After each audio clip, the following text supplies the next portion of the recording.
Welcome in, friends, and welcome to another Speed Gaming Live 2020 Link to the Past Randomizer Qualifier. Welcome.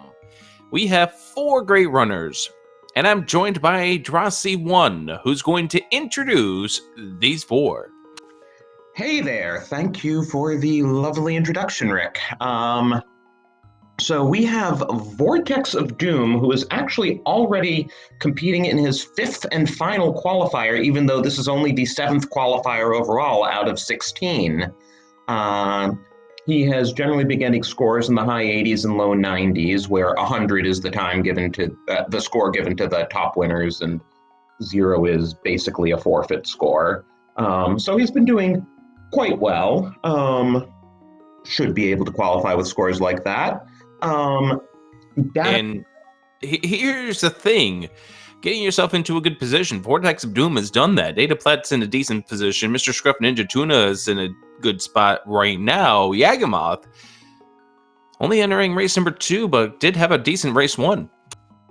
Yeah, Dataplet and Scruff are both in their 4th race. Dataplet is definitely in a better position. His high score was actually a 93, which is quite good. Scruff's been scoring more in the 70s to low 80s, so we'll have to see how this plays out after all the qualifier races are done. Well, first of all, let's go ahead and get things going because we're just about ready to begin. Here we go. We are underway. Let's do qualifier time. And we start off with a piece of heart in Link's house. We got ourselves a map check real quick. I saw a pendant. Yeah, we have red crystal, and red pendant for our 3 dungeons in the light world. Yeah, and this is a mode that I haven't really seen much of prior to these qualifiers, open boots. So it's a regular open mode, but you start with the boots because, hey, why not? Gotta go fast. Yeah, there's a little bit of a skill that is done with regards to how you use the boots. Somebody who bonks a lot, well, the boot start's not going to be really, really great for you. But we are going to see runners who wind up using the boots to their advantage. And people bonking into Sahasrahla get themselves 3 bombs, what they need for Kakariko Village, because those bombs, you need to have the bombs, not the boots, in order to break open those walls. Yeah, so that's an example of a play that you would not see in a regular open seed. But hey, if you can bonk the wall, why not go to Saha quickly? We have a bow at the Lumberjack. Yeah, unless this is an Aga seed, I think it's going to be a Silverless seed. I want to see this as a Aga seed. So yeah, put that second. I was gonna say put that second bow in GT. Right, I was gonna say you never know where that second bow's gonna be.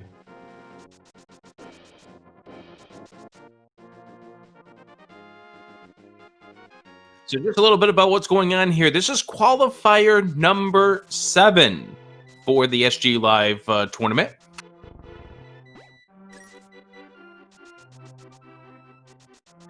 Yeah, there are going to be a total of 16 running through the end of the month, 1 on every weekday and 2 on every weekend, and runners need to participate in 5. Yeah, the way we do it is that your low score and your high score gets dropped, which is why at this point Yagamoth sits with a ranking of 75 because of only 1 race. It's guaranteed to be dropped. Hey, did you see what was inside the dam there? I did not see what was inside the dam. What was inside the dam? The fruit? We are going to have fast transportation this seed.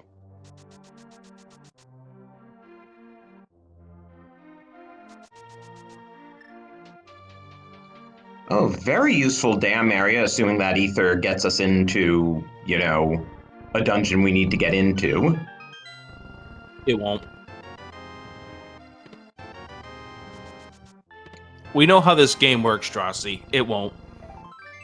Just like they didn't need those bombs from Saha because there were other bombs in Blind's Hut. Oh well, we got ourselves the Moon Pearl early on, which is also good to see. Checking out these bomb strats from Mr. Scruff Ninja Tuna over here, and perfectly done for Mr. Scruff Ninja Tuna. Gets the hammer. Wow.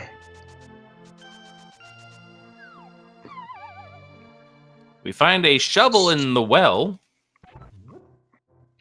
So we now know 2/3 of our Dark World access. And that third is going to be a glove somewhere. We get ourselves our first sword inside of the well as well, and a first change of clothing with the blue mail.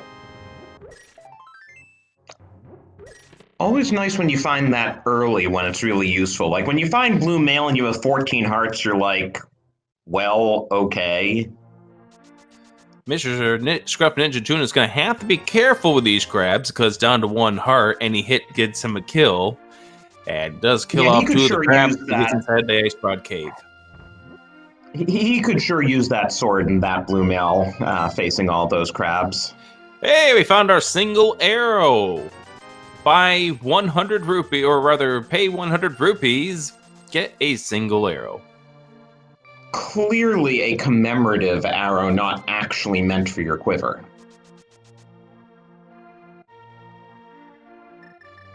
I'm quivering in my boots thinking about that. What's this tech that Mr. Scruff Ninja Tuna is doing? He's walking on water. That is a nice tech, again, because of the boots opening. Much better than the fake flipper tech, because you can move around a lot faster. You just have to exit either Ice Rod Cave or Mini Moldorm Cave while somewhat overlapping the pit, and then jump into the water while facing south. So Mr. Scruff Ninja Tuna did do the waterfall checks. However, without the 500 rupees in order to pay Zora, can't make the way over to Zora just yet. So he's going to now head on over towards the hobo, see what he has inside. Glove under the ground. There's our Dark World access. And there's the lamp on hobo, so that's kind of interesting just in terms of logic.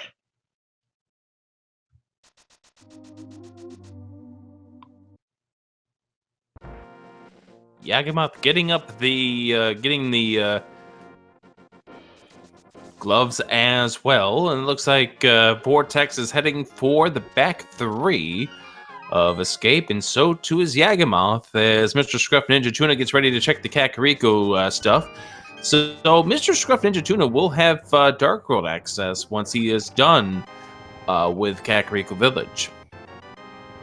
Well, technically, once he gets the shovel and uses it. With the hammer, glove, and moon pearl, we have full Dark World access, basically. So then it becomes a very interesting question. If you don't find a bow, at what point do you do Aga to get that bow? Do you literally last location it? Knowing that there's a bow, I think with a hammer in hand, you do it as soon as the game gives you the sword, and maybe hope that you get the mirror too, so you can do both that and Eastern, although Eastern is a pendant, so maybe you don't want to do Eastern. Ooh, you see what Yagamoth just set up. And Vortex. So, yeah, I was going to say, so did Vortex of Doom. They're doing the hula hand strat so they can earn themselves 225 rupees to help pad up their money so they can go ahead and visit Zora once they're. And that is now Zora money for both of them. Data about to go pick up the. Yeah, Data Plat's about to get the half magic out of the back of Hyrule Castle. You know, when Vortex was going down there, my first thought was, why doesn't he check Hype Cave? And then I realized he hasn't gotten the hammer yet.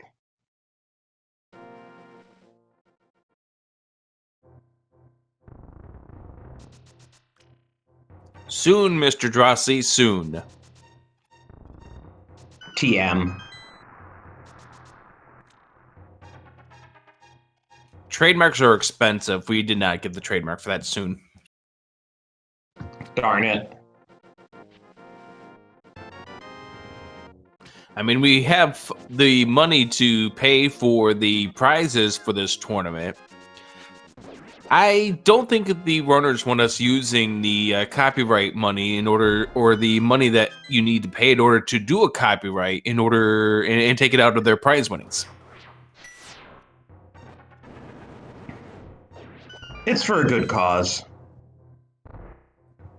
Nice ether strats there by Yagamoth. Yeah, Vortex of Doom also went with the strats as well.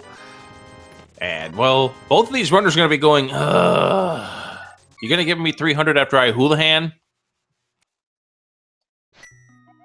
So, meanwhile, Vortex is not immediately going to check Hype Cave. I'm guessing he's going to go activate that flute, as is Yagamoth. Both of these runners are going to go ahead and activate the flute because it does go faster to activate the flute than Flute 2-8 as opposed to heading on over towards the Ice Rod Cave. We see Dataplat also going with the Ether Strats to knock off the mini Moldorms quite easily. Now gets the rupees. And the Vortex giving us the one final map check as he goes into town. He's marking off his tracker at this point because he hugged the house. You had to figure that was one of those spots where he was hoping to hold down the controller and just continue to move on while he's clicking some buttons on the tracker.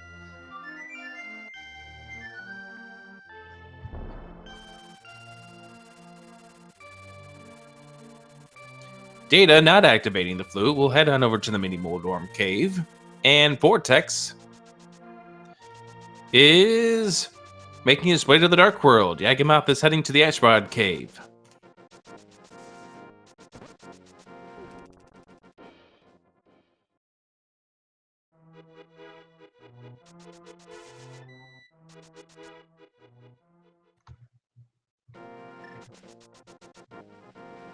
So still no one in the Dark World yet. Oops, Yagamoth went a little bit too far charging that water walk. And we have our Dark World map. So Skullwoods and Turtle Rock are regular blue-red pendants, and was that Meyer was the 5-6?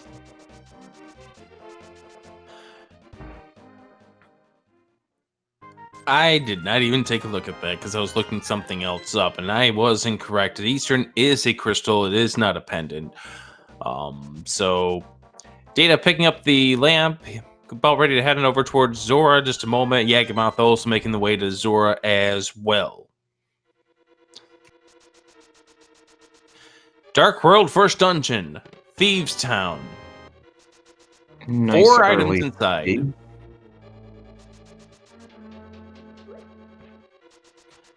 I missed what was on the island. I know we'll see it in just a moment. We all want to see a bow. Well, the runners want to see a bow. You and chat want to see these runners have to go to Agana 1. Or, yeah, Agana 1. And Zora's giving a 300 rupee rebate on your purchase of 500 rupees. Mr. Scruff Ninja Tuna is going to be heading for Hype Cave.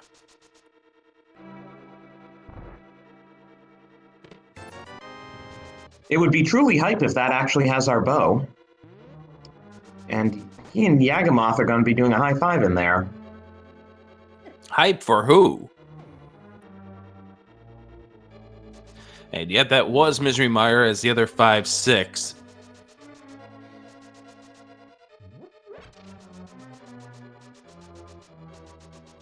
For Heart, Thieves Town.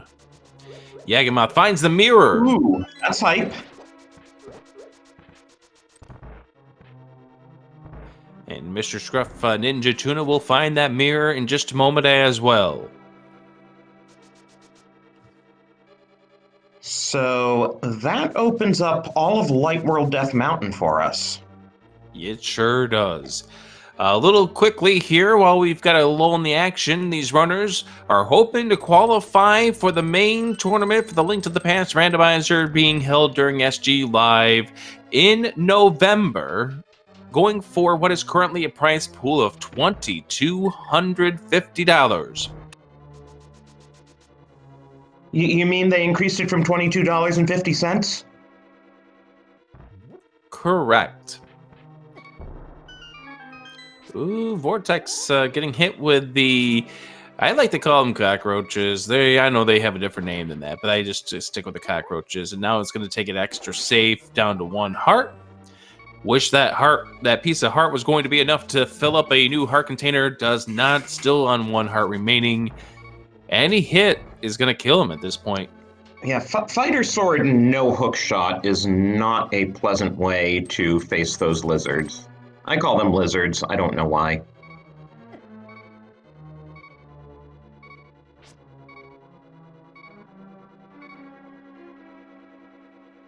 Ten arrows on Stumpy. 10 arrows at the digging game.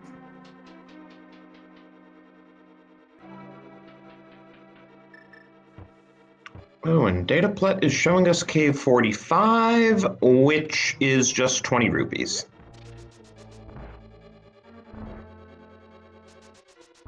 Vortex of Doom checking blind the Maiden's cell coming up.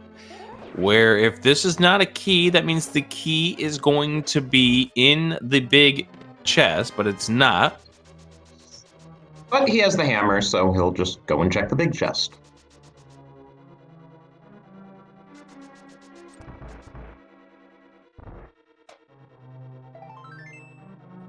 Still not filling up a heart, so we're going to have a 4 heart blind coming up over here on the top left with Vortex of Doom.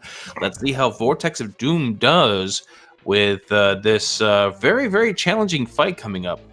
If you can at least stay on the script for the first 2 cycles, 4 hearts is doable. If you get off script before you're through the second cycle, it's gonna be rough.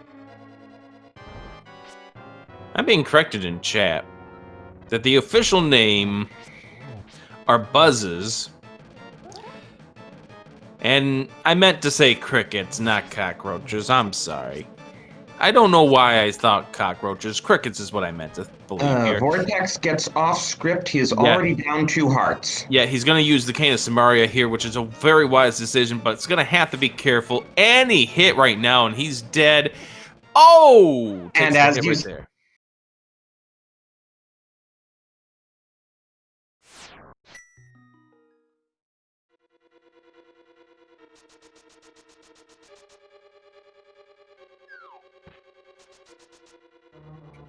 And this now is going to get worse for Vortex of Doom because Blind appears at the very, very top of the room.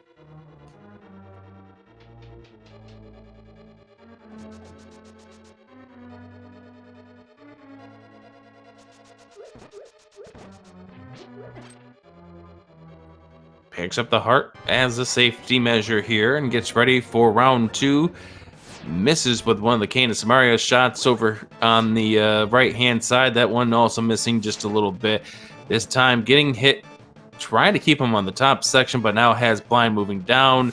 Mistiming the shots right now. Finally gets the first head down. Lays down a block, getting ready for the second head to form. There we go. There's one hit. Blind is so rough the second time around. There's 2 hits, and there's the third hit right there. He's already activated when you enter the room, and... Bombo is on top of Spectacle Rock. Trying to be extra careful. Down to 1 hit, takes another death. At least Scruff is going through with 5 hearts, so he stands a bit better of a chance. And Vortex of Doom making the decision now. I've taken 2 deaths now. I am going to leave.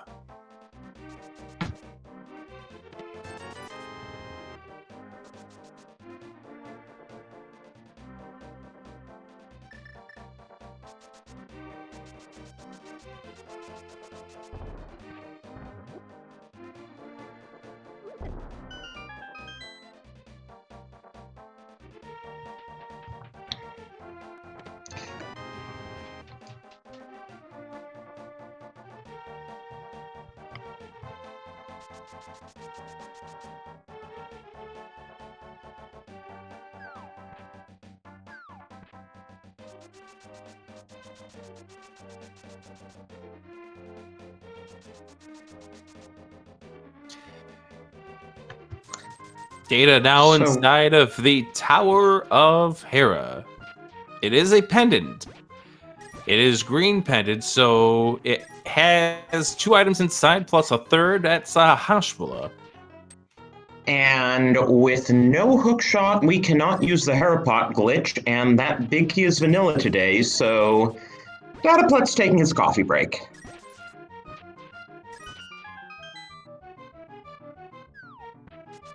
Isn't this fun, watching the tiles propel at you like this?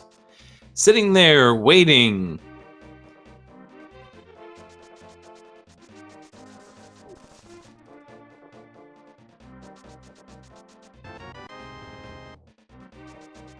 And this isn't even logical at this point, by the way. Oh, right, because our only fire source is the lamp, and we don't have the flippers. So yes, we would need to find either the flippers or the fire rod for Tower of Hey, Logic. Drosy, take a look at the bottom right. Bottom right. Opening a pod. You see what's in the bow. tracker? Where was the bow? I would have to guess we would be talking graveyard. Oh, graveyard ledge. Okay. Interesting. That was for a tracker. Okay. I was gonna make the guess a pyramid, but that did not turn out to be the case. No AGA 1 silverless seed confirmed. We can all look forward to Ganon being like, "Did you find the arrows in the light world?" And we can be like, "Yes, we did. We just couldn't get to them." So you decided to hear about if you come in here later on, you'd only be missing out on a compass inside of that big chest. And I would just like to point out, Scruff had a flawless blind fight there.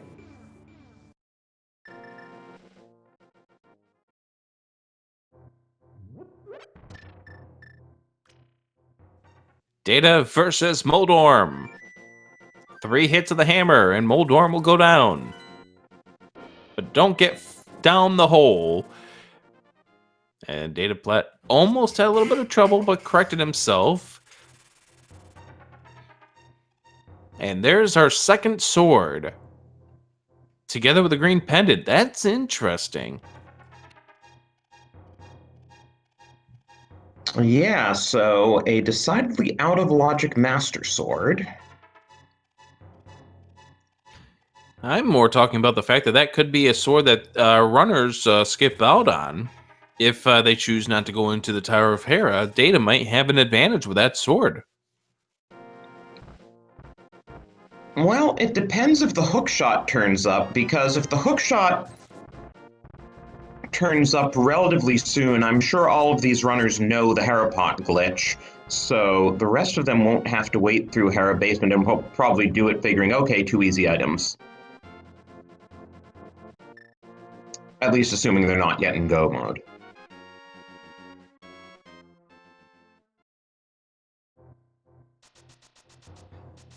And 50 rupees inside of Spiral Cave, and Mr. Scruff Ninja Tuna is about to get the good news that you do not have to face against Aga.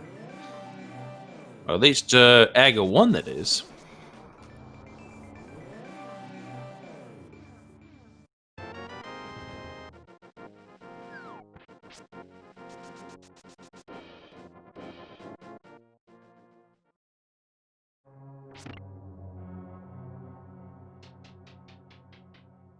And we're going to get Paradox Cave. 7 total items, 2 downstairs, 5 upstairs. 300 rupees, 50 rupees, 350 rupees. Oh, that was Tinesmith that was in the lobby of the Tower of Hera, by the way. Which he had skipped. Oh no, sorry. That was Vortex going in there. Dataplet's got it already. Sorry, I was thinking, like, going to the basement and skipping the map chest on the way would be pretty crazy, but I lost track of which of our runners was where. And Dataplet completes his coin collection. So Vortex of Doom, with the Titan's Mitt in hand, has decided not to go through with Pendant Tower of Hera, so he will not be getting the Master Sword, at least at this point, unless the green pendant turns out to be anything important. So Data with the Titan's Mitt, Vortex of Doom with the Titan's Mitt. Mr. Scruff Ninja Tuna is going to be showing us what's in Dark Cross in just a moment.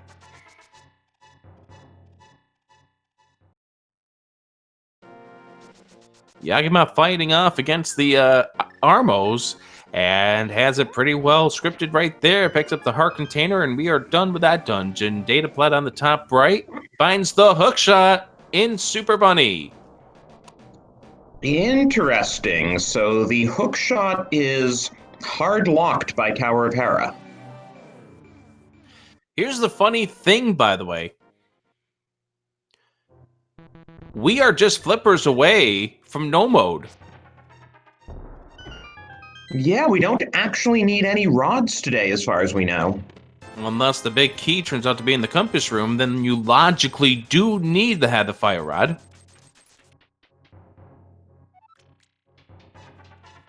Right, there's always that.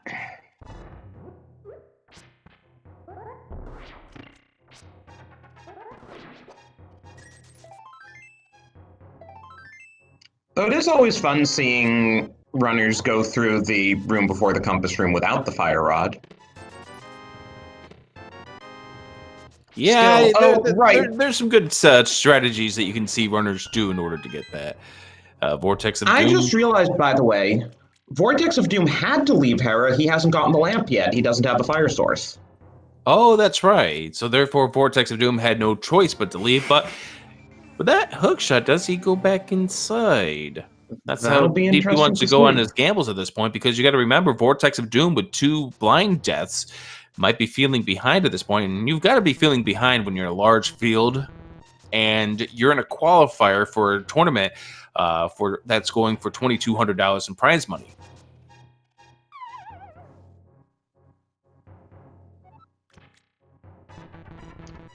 Dataplat now going to Dark Cross. Have we seen this yet? Just a heart container. Yeah, I know one of these runners made it into the back. I think it was Mr. Scruff Ninja Tuna who made it back into the Dark Cross, but we were more focused on the hookshot aspect at that point. So Vortex of Doom going into the hookshot cave. Again, we are just... Now, Vortex of Doom still needs to get the bow. How did Yagamoth run through those blocks? Easy. That's some sort of Ancilla glitch, I'm assuming? Flippers found! Palace of Darkness! Okay, that is our no mode. 25 and a half minutes in, we are in commentary no mode.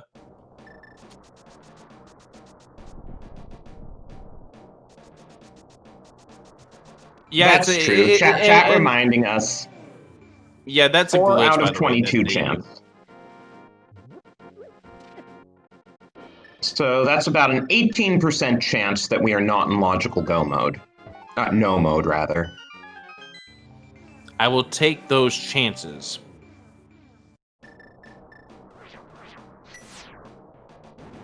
So now the question is, who will be the first of our runners to put all the pieces of the puzzle together? Vortex opening pendant turtle rock, and it looks like he's going in. Wow. I think, by the way, it's going to come down to either Mr. Scruff Ninja Tuna or Yagamoth. Because they've yet to go up the mountain. Data making the play for Death Mountain. Now, Data could be the first to be of these in actual true go mode. Oh, wanna know why? Because he knows where the bow is. Yeah, I wonder if he will actually get silvers then. He won't. He's going to take that bow and beeline it for the Palace of Darkness. And at that point, he's going to go and find the flippers. That's go mode.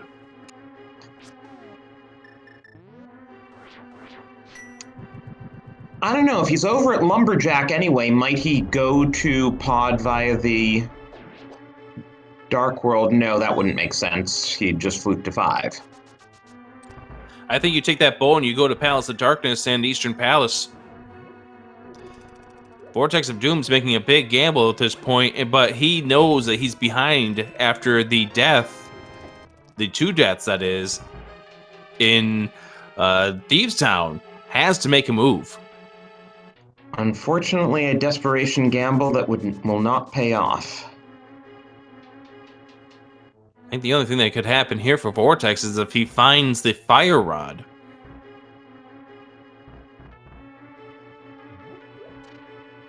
And also pointing out that Data already has the Master Sword, so there's no need for him to search for a sword either. I mean, if he comes across one, that's great.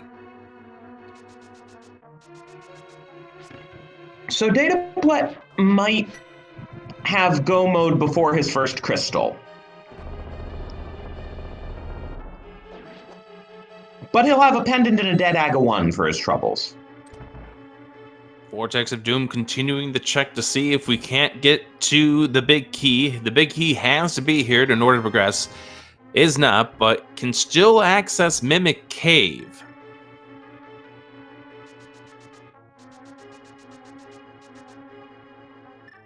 Alright, as Data makes his way over to Aga, we have a quiz that we usually like to ask people in regards to Aga 1.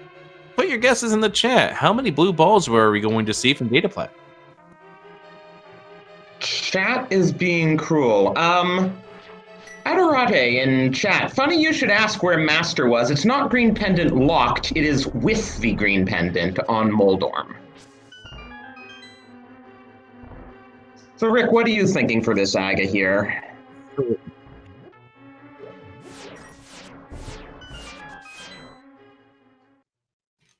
Minutes in, we are getting asked for a recap. So there is a bow at Lumberjack. Data knows that. However, there is also a bow inside of Graveyard Ledge, which is where Yagamoth and Mr. Scruff Ninja Tuna got theirs. Vortex of Doom took 2 deaths inside of Thieves Town, is in making a big gamble at this point, hoping to get something big, but only gets the 2nd level shield, the fire shield.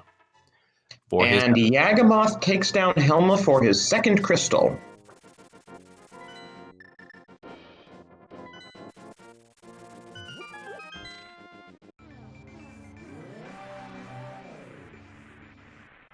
And what are we, 3 blue balls in? So this should do it for Aga. Nope, I guess we were 4 blue balls in. Yeah, I was off my count. I hadn't been keeping track. There, now we're 5.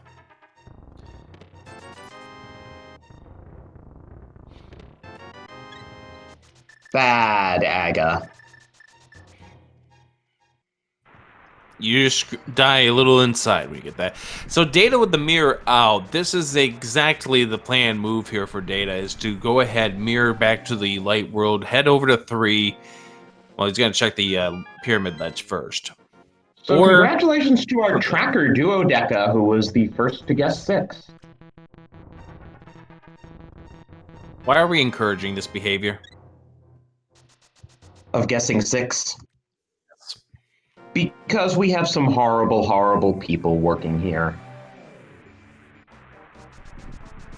Working implies that we pay them. Yeah. He gets 20 rupees, right?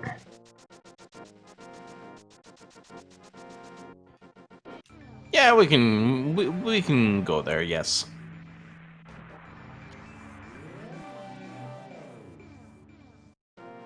Mr. Scruff Ninja Tuna about ready to do his 3rd, his 3rd crystal by way of Eastern Palace, as Data is showing us what's at Quakefish. And at Quakefish we have just a little bit of love.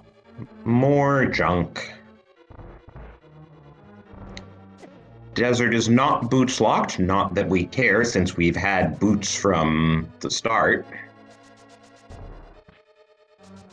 So Data seeing the 10 arrows there, and at what point is Data going to mirror?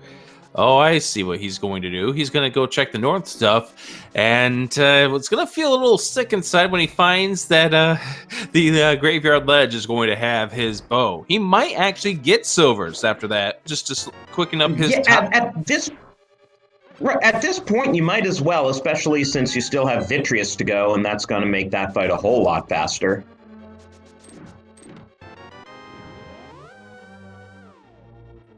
Vortex of Doom inside of this desert palace gets the big key over on the right hand side, but he cannot finish this dungeon.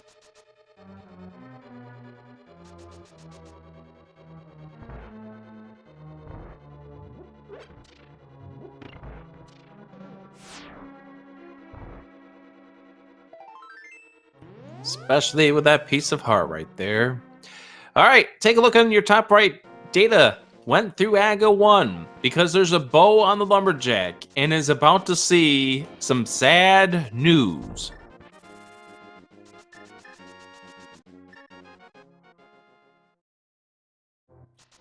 Now Just casually picks it up. you're not Doesn't going even to flinch. you're not going to see any anger out of him on the screen, but you know inside he's saying a few expletives. He just died a little, you know. However, he is going to go grab the silvers. I know he's going to get the silvers at this point because you want to get that time back, and you've got to assume that nobody else is going to make this move if they go to the pyramid ledge, or not the pyramid ledge. They go to the graveyard ledge for their first bow. And in addition to Ganon, you have Helma, Argus, and Vitreous, all of whom can really be sped up by having those silvers.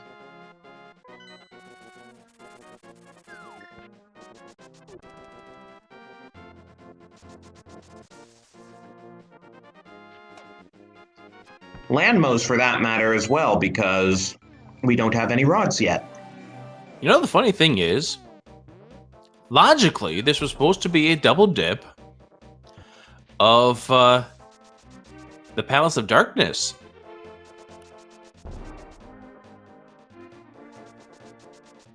Right, because that lamp is only in logic with those flippers. Which only puts that second bow in logic.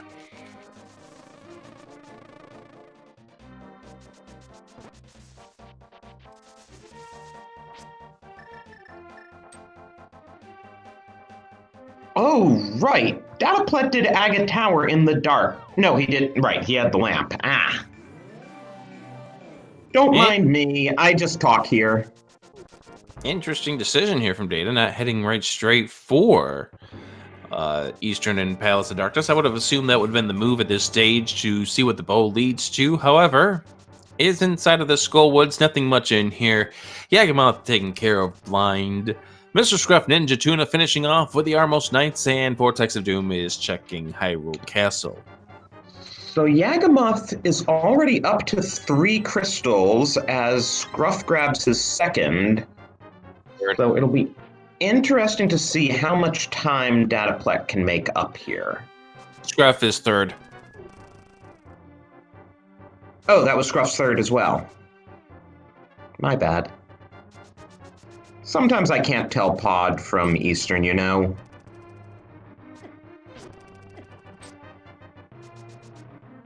Gray or green texture, they both start with the GR. Oh, and I guess Scruff is in fact already... No, he doesn't have his hook shot. Mr. Scruff Ninja Tuna also doesn't have the Titan's Mitt. Oh, right. That's also on Death Mountain, isn't it? Yep, instead of Hera.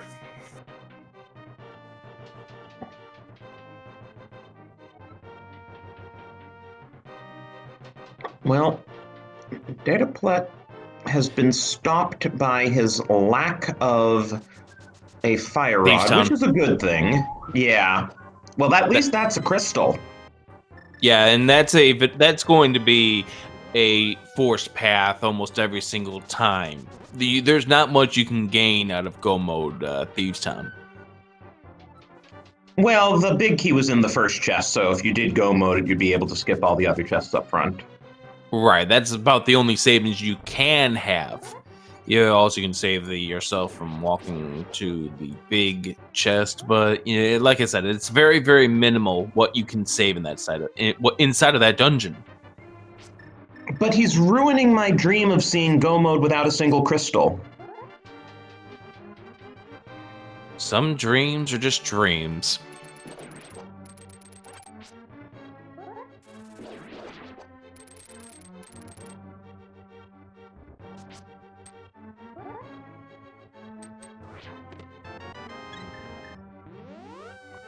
Oh yeah, with chat talking about the number of entrants, how many do we have here? 65. 65 entries trying to get themselves onto this leaderboard. Data getting the big key instead of chest number 1. Yagmoth about to get the good news about the Titan's Mint in just a moment. I was just thinking, though, like, Chat was remarking earlier that Dedaplat really doesn't like silverless seeds, so now he doesn't have to worry about it.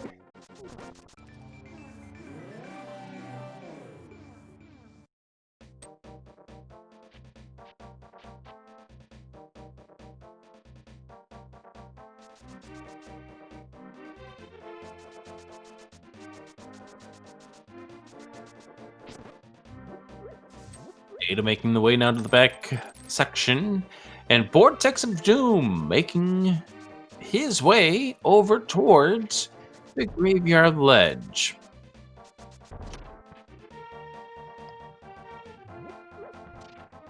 And Yagamoth will be getting his hookshot soon, which means he will actually have a lamp go mode. Not something you see very often. I do want to point out that Vortex of Doom does have the Titan's Mitt.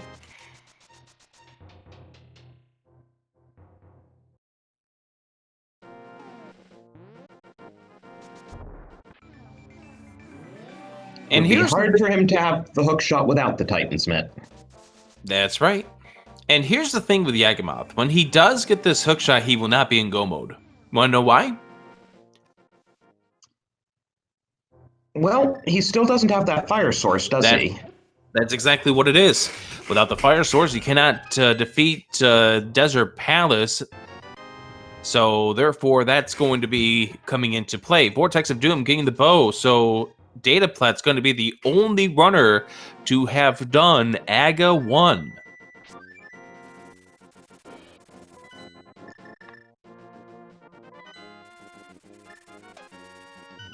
So, question, will Yagamoth climb Hera now that he has the hook shot and can do Herapot?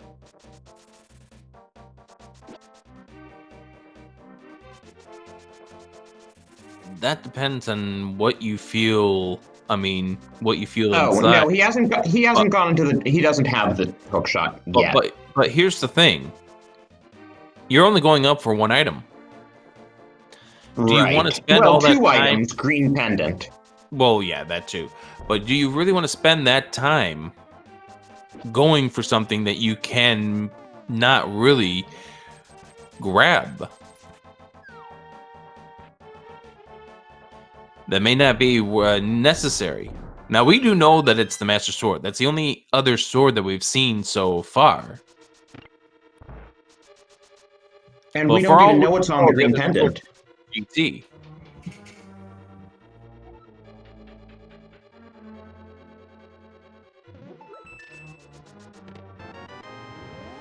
Okay, there's that hook shot. Yeah. Let's see how Dataplet does with the blind script. Having 8 hearts, this is not going to be quite as painful a fight for Dataplet.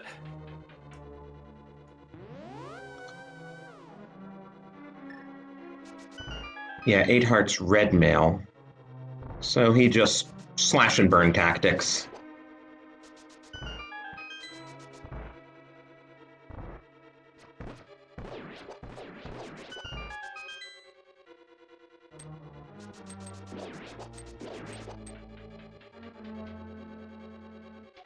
Mr. Scruff Ninja Tuna about to head inside the Tower of Hera.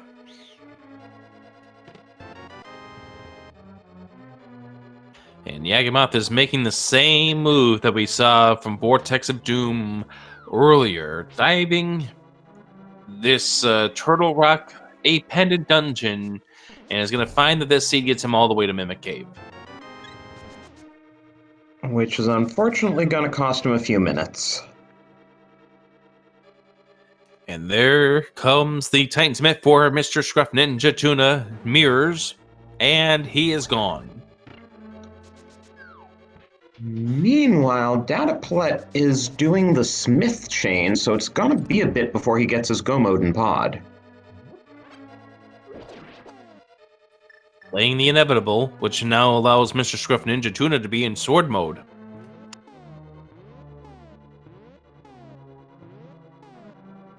Hammer jump coming here from Vortex of Doom, trying to set himself up, just continuing to go into the mirror until he gets himself into the right position. Now checking where the bomb is, where the shadow of the bomb gets him up there. Nice job with the hammer jump for Vortex of Doom, as Data now is going to flute this purple chest over and redeem that. And then, are we going to flute to 5? No. Well, that's interesting. I have not seen this mechanic here to trade in the mushroom, but Data is going to do this. I didn't even notice him getting the mushroom. That was on the Smiths. Ice rod! Wrong rod.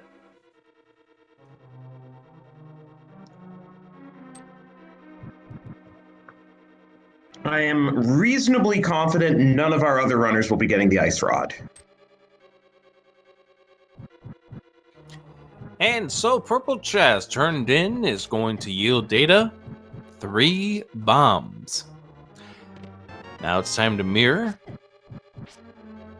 And we're going to flute to 6 with that mirror in hand. That is a pretty cool way to beat Hokubokus that we just saw from Yagamoth. How did Yagamoth do it? Ether followed by hammer. Oh, freeze them and then beat them.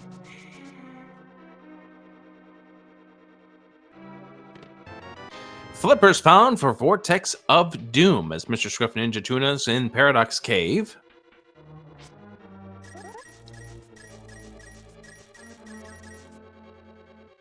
And the Fireball Shield is all she wrote for Yagamoth. So Vortex is now in lamp mode plus sword mode.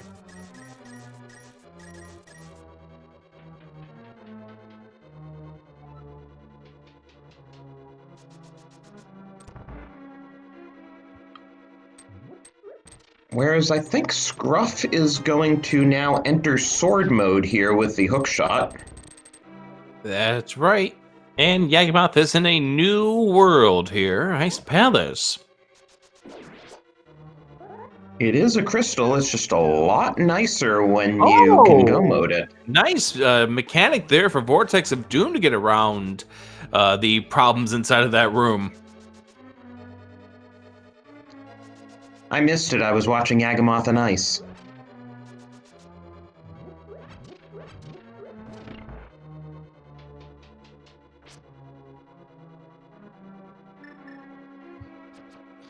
Yaga finishes off with the Pentagators and gets item number 1 inside of this Ice Palace, 3 bombs.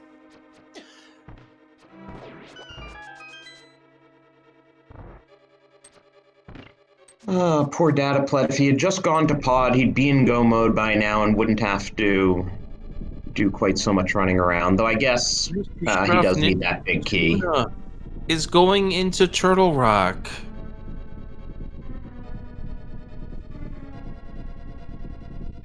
Wow, Turtle Rock is sure baiting all these runners. And this is a really, really bad time here. It's not a dungeon that Mr. Scruff Ninja Tuna needs to do at all, as we just saw the Icebreaker from Yagamoth. This is rough here to see from Mr. Scruff Ninja Tuna. He is in sword mode, and he does not know it at this point. He must be concerned about that fire rod.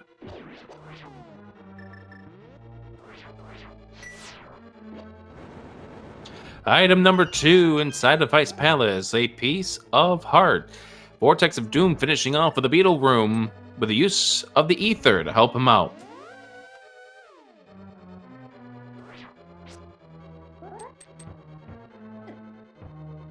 Mr. Scruff Ninja Tuna must be thinking he needs that fire rod for something. And I don't know what just happened there with Yagamoth. He's bombosing an empty room? Exactly. Maybe he thought he could beat the fire rod that way. Oh, or maybe he thought he was already down in this room. And that's item number 3, 20 rupees. So that completes this dungeon for Yagamoth. Can go and finish off this by dealing with Cold Stare, which is going to be an interesting fight with the plastic sword.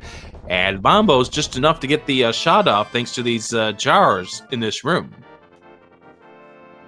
Yeah, I think we're going to see hammer strats here. There's the silver arrows in play for Data, finishing out the Lambos and getting the compass for the reward. Getting told in chat that the issue with Yagamoth, what caused him to bombos in that room, was an accidental quick swap. Well, not an accidental quick swap, but over quick swapping. Wanted to get to the hook shot, but the next thing over from that is the bombos. Quick swap giveth and quick swap taketh. And quick swap being allowed here for the qualifiers, also going to be allowed for the upcoming season number 3 of the league, which kicks off in October. Which will be upon us faster than you know. That's right. And so if you're craving more Link to the Past Randomizer, it's just around the corner here on the SpeedGaming family of networks. So that is Yagamoth's 4th crystal. And the funny thing is, he's just around the corner from what would be go mode for him. Well, sword mode, of course. Yeah, maybe he'll decide to take a dip while he's in the neighborhood. No, he's fluting. That's a very, very interesting decision here.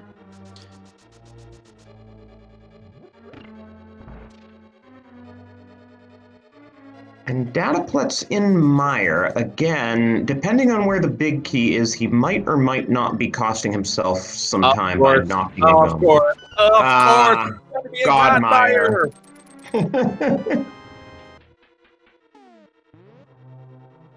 So depending where the 2 items are, we could see him fishing around for a while now, if he would just go to pod.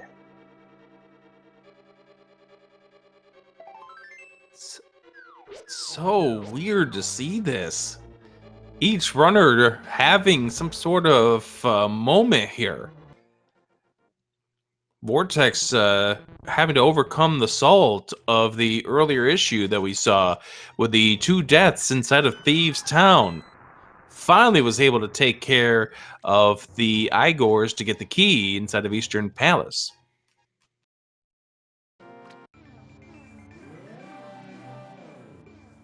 Audio switch now over to Yagamoth as Yagamoth goes into Swamp Palace. 6 items inside. None of them being a lamp.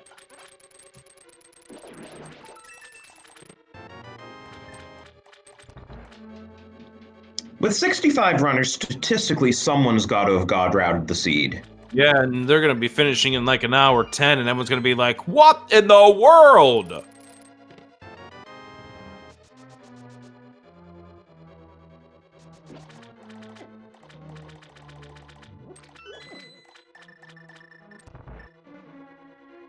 Vortex of Doom now facing off against the Armos, sets himself up in between the upper 2, gets the 5 arrows in, now heads on over towards the top left, and we'll take care of these over here. Great job on the Armos fight for Vortex of Doom. Mr. Scruff Ninja And Dataplet now sitting through a cutscene, and Yagamoth sitting through a cutscene. Over to you, Drosy, for traffic. Yeah, I was gonna say, everyone's favorite 17-second cutscene where you just get to watch the room shake.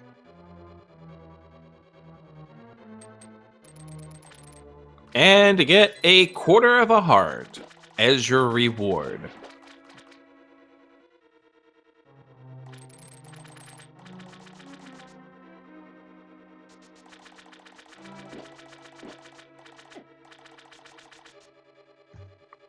And Scruff now heads to the back of Desert Palace. We'll see what strats he uses on Lanmo. I'm guessing either hammer or bow. Probably bow because it's got a bit better of a range. Vortex of Doom now going into Ice Palace. Will he mirror Enchek Hobo afterwards?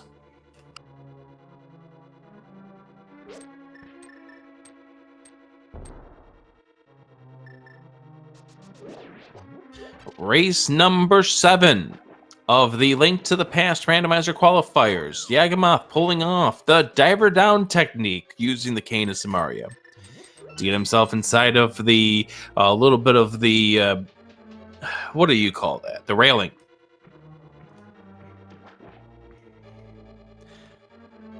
Gets him over here to the left side of Swamp quite easier. Vortex of Doom going with bomb strats instead of using the hook shot and takes care of them. That was a pretty sick kill.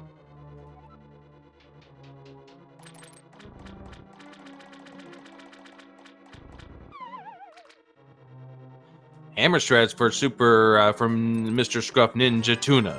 So I guess I was wrong about anticipating bow strats. But that hammer hitbox is not friendly. No, it's not. Bow strats, that's for NMG runners. You don't want to think about bow strats when you're playing Randomizer. I've done it. I've done it too. It's not fun. Data's about ready to take care of Vitreous. Take a look. 1, 2, 3, 4, 5, 6, 7, 8, 9, 10 seconds to kill the boss.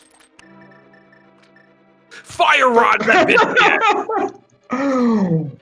So that'll be interesting if any of our runners who haven't yet found the lamp get their fire source from beating Biddy.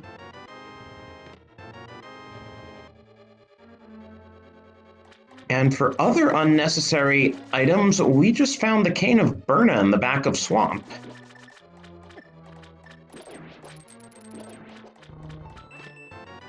Heart container found for Yagamoth. And now Data finally fluting to 5. And then he will wonder why he didn't get his go mode sooner. I bet he checks the green pendant. He's the only one to have defeated Moldorm.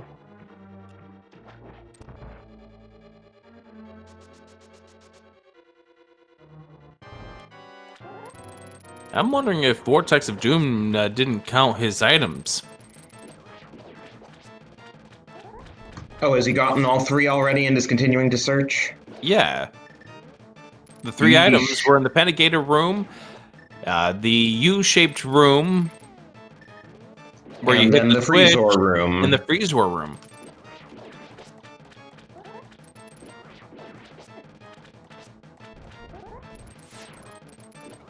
Unless he didn't hit the switch, in which in that case, yeah, I think that's what it is. He didn't hit the switch, so therefore, oh, I'm glad he swapped over to the Cane of Samaria. That scared me for a moment.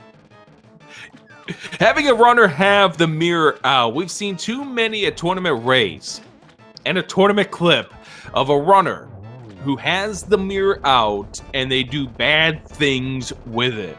Sort of Argus. After quite a hammer session there. So now Yagamoth is officially in lamp mode. He just needs to swim to Hobo. Which also means Dataplet is guaranteed tempered at the least.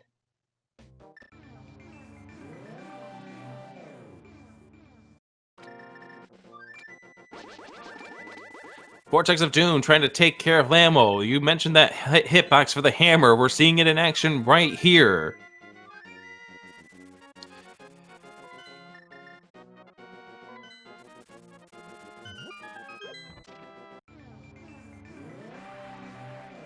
Vortex gonna have to start being careful down to 2 hearts. Does use the blue potion to keep himself alive. Data going over here to the right-hand side.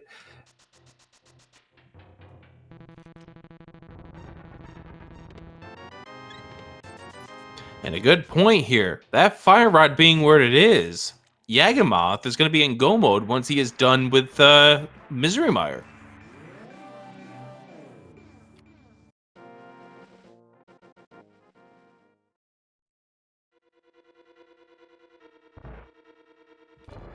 Vortex of Doom probably not really happy with this fight against the Cold Steer, but he finishes off, doesn't take the death, and has picked up his 3rd crystal.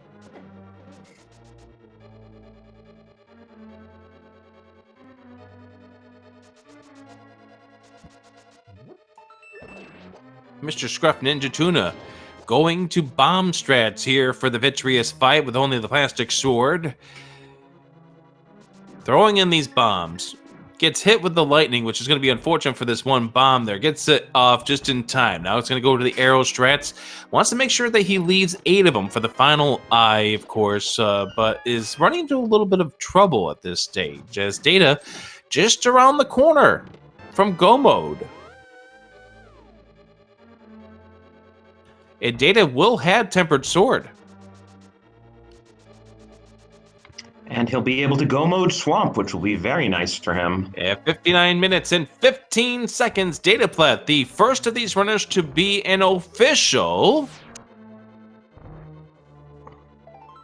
Go Mode. That's your line. So what's Yagamoth gonna do now? Still doesn't have that fire source. If I'm Yagamoth, I'm going into Misery Mire, and I'm taking my chance to see that the left side does not require me to visit. As we know, that is going to be the case. There's the Fire Rod pickup for Mr. Scruff Ninja Tuna. Along with his 5th crystal.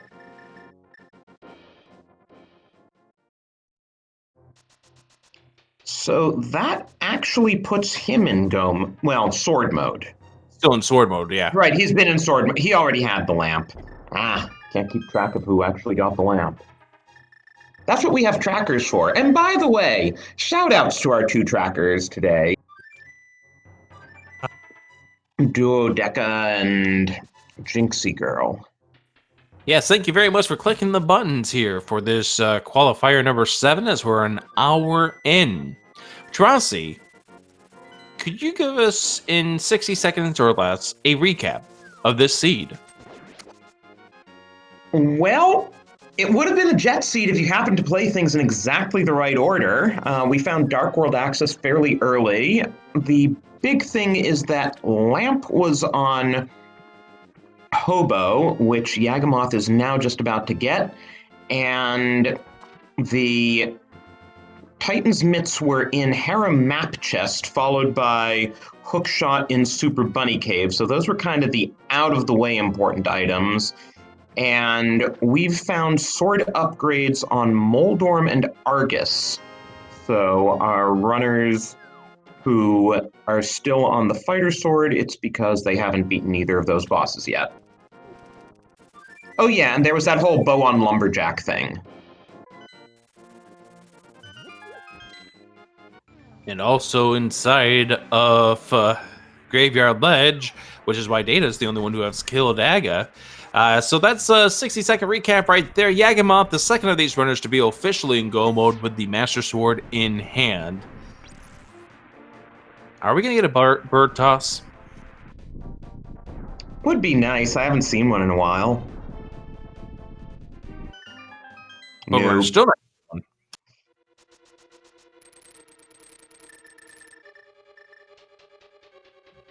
Data now finished off with the Palace of Darkness, about to pick up his 5th crystal inside of Eastern Palace.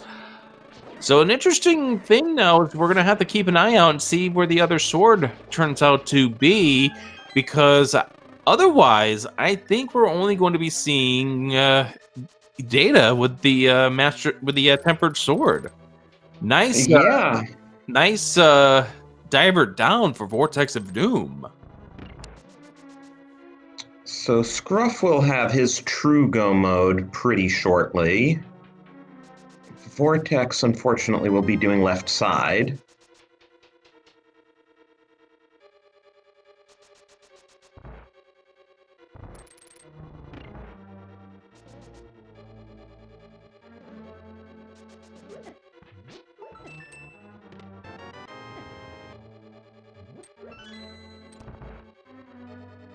And with the God Meyer, Yagamoth is saying, nope, I'm going for it. I'm already in Go Mode. We're going right straight for Vitreous. Now, I wouldn't be surprised if we see Yagamoth using the Cane of Burna to kind of do a little bit of dashing strats through Vitreous.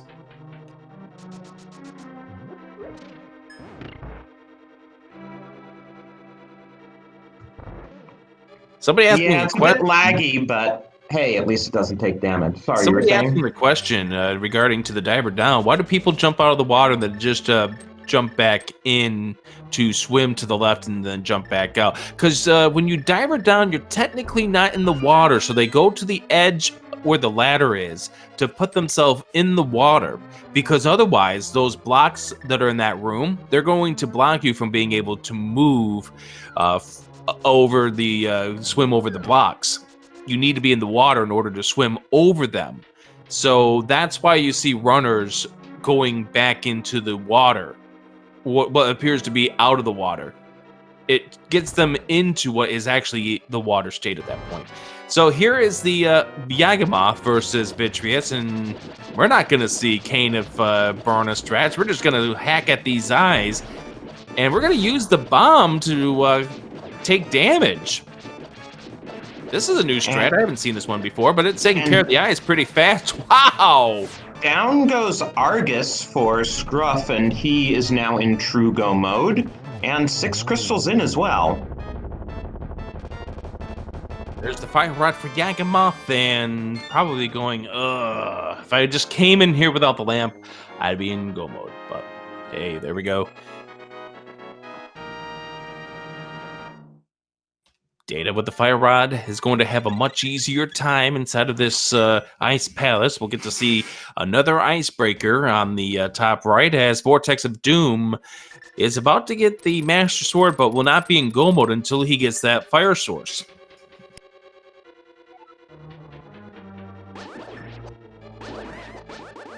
And as chat pointed out, we are looking at likely Master Sword Silverless fight, Ganon fights for 3 of our runners here. Yeah, there's a sword somewhere on the path in Ganon's tower, and we're going to find out that in just a little bit.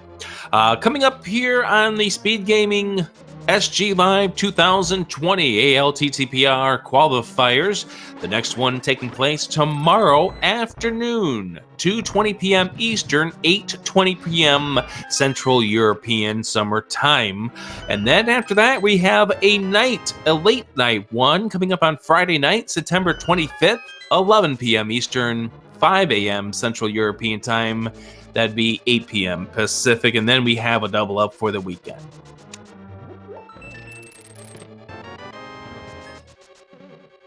Also, we're not the only qualifier that's going on right now. Dataplet having a bit of trouble with Icebreaker here. Mr. Scruff Ninja Tuna got it faster than he did. You can see them side by side for just a moment. Oh, yeah, this is unfortunate here for Data. I've been taught a trick here that if you once you do the turn to the left, you hold out the you do the start menu. That makes it so that when you go push down and right, it does not move Link down that side of the wall. Vortex of Doom checking Lake Hylia Island. He needs to go just a little bit further. No. No, not that way. No.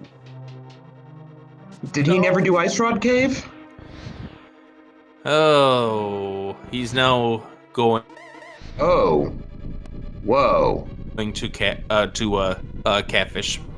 He's Yeah, going you to don't Catfish. see runners take that whirlpool warp very often. You more see that in Entrance Shuffle. Oh, and I just realized Yagamoth is on his final crystal boss here. Not Yagamoth, Scruff. Well, Yagamoth is going to be on his final boss in just a moment once he mirrors over to Desert. Still, that means Scruff will be making the climb, and that means we have a little game we like to play here in chat. Rick, would you like to tell our chat about this game? Ladies and gentlemen, there are going to be 22 possible locations on where the Ganon's Tower Big Key might be located. It is up to you to put a number into chat and tell us where you believe that the big key is going to be in this seed. We see Mr. Scruff Ninja Tuna first before making his way up, realizing that he's out of inventory, so therefore picking up some arrows because you don't want to get an early big key and then find out that you have none for the mimics.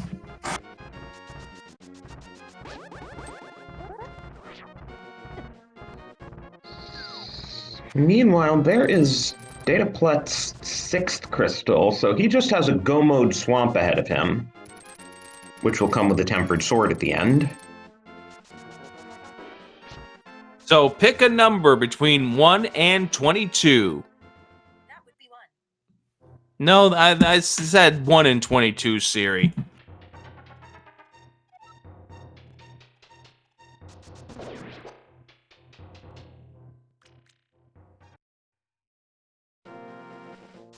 You can't hire good help. That's Siri, what do you expect? Pick a number between 1 and 22. That would be 4. She says 4. I'm going to say 7.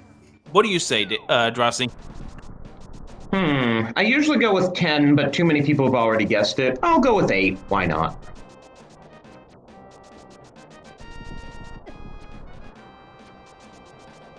Scrolling back, it looks like a couple of people have guessed that as well, but... Oh, Hey, I did get there first on 10. I put it in chat when I wasn't even thinking about it. Then there's 10. Okay, 10 it is. I forgot I got in early with it. For all intent purposes, we are going to be looking at the... Why is Yagamath the pyramid? I was about to ask the same question. Number 1 is a no.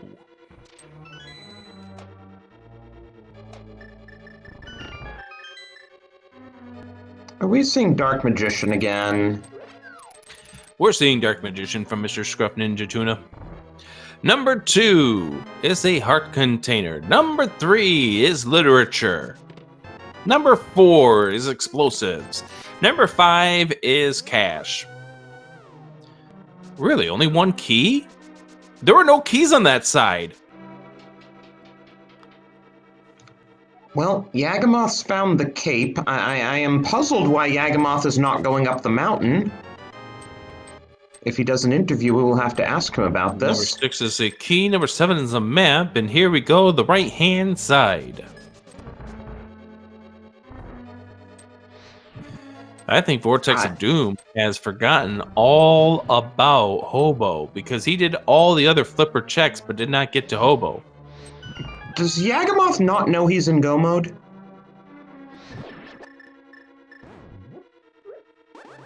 Chat's asking the same thing. Number 8, explosive. Number 9, money. Oh, thank you. Chat informing us that Yagamoth is going for the 8th crystal in TR. Number 11, magical powder. And this is a true Dark Magician. We're going straight for the Armos Knights. Rando Room's going to be number 21.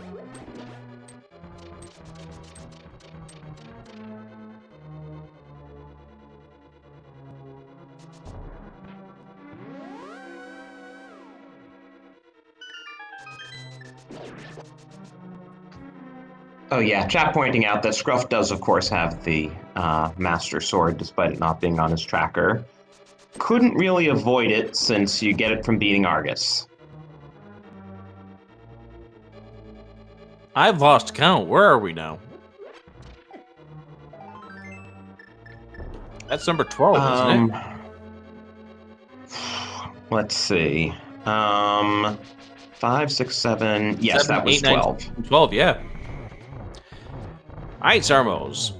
Data, about to get the Tempered Sword. That will be his 7th and final crystal. Mr. Scruff Ninja Tuna.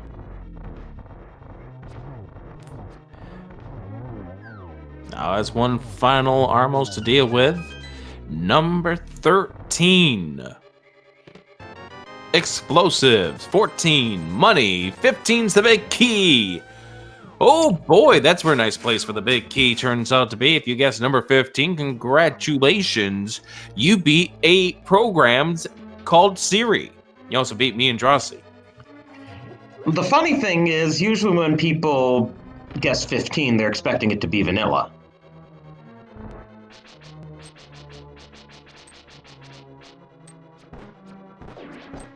Ice Rod was on the mirror. So, not on the mirror, it was on the mushroom, so therefore at the potion shop, which Vortex of Doom now has said mushroom. We're going to see fake powder coming up here from Vortex of Doom. Meanwhile, Dataplet got his 7th crystal. Flute to 1, anyone? Okay. Good. That definitely is good.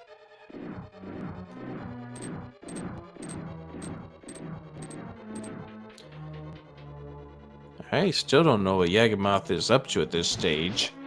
And we do see Vortex of Doom pulling off the fake powder to get to the magic bat. Magic powder was in Ganon's tower. And oh, that's the other sword! Mr. Scruff, Ninja Tuna is going to be finishing with the Master Sword.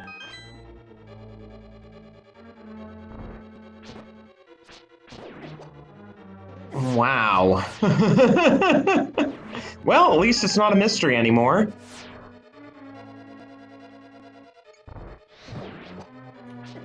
Mr. Scruff, Ninja Tuna finishing off with the gauntlet, having a little rough time in that final room, but takes care of it. Yagamoth now mirrors going to 3. I mean, we know Ice Rod is on Witch, and Mushroom was on Smith. So maybe he'll do Smith Chain and get the Ice Rod, and then at least go up. Then he'll beat Turtle Rock, feel really silly when the pendant drops, and then he'll go to GT. Vortex of Doom, after about an hour has elapsed, is back inside of Thieves Town. He ended up taking 2 deaths in here earlier. That was when he only had 4 hearts at the very, very early opening of the Dark World, and ended up leaving here for later.